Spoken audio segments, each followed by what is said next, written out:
প্রায় শুনি আপনারা রুটি তরকারির বদলে বা ব্রেডের বদলে মুসলি খাচ্ছেন, ওটস খাচ্ছেন, কিন্তু জানেন ওদের গ্লাইসেমিক ইন্ডেক্স কত?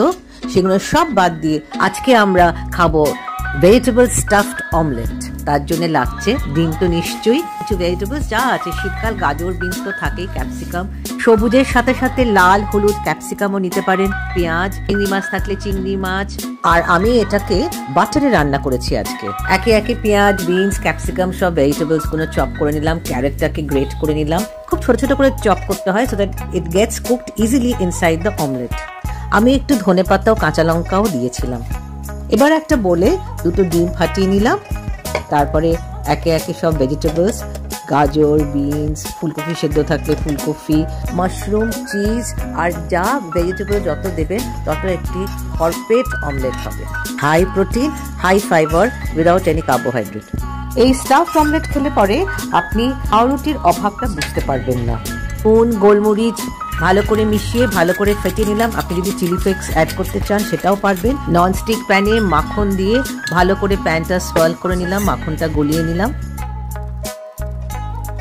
এবার ডিম ও সবজি প্যানে ছেড়ে দিলাম এবং খুব লো আঁচে ঢাকা দিয়ে রান্না করলাম।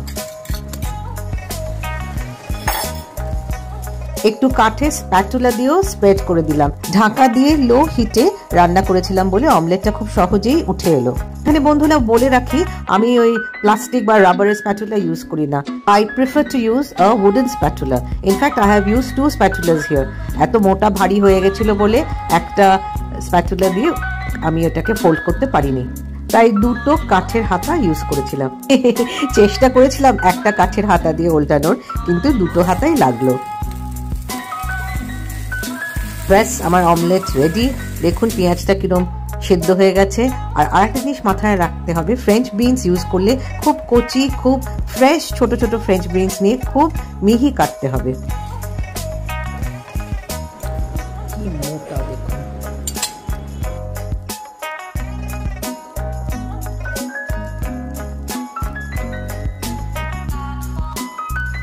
কি ওয়েল কুকড হয়েছে।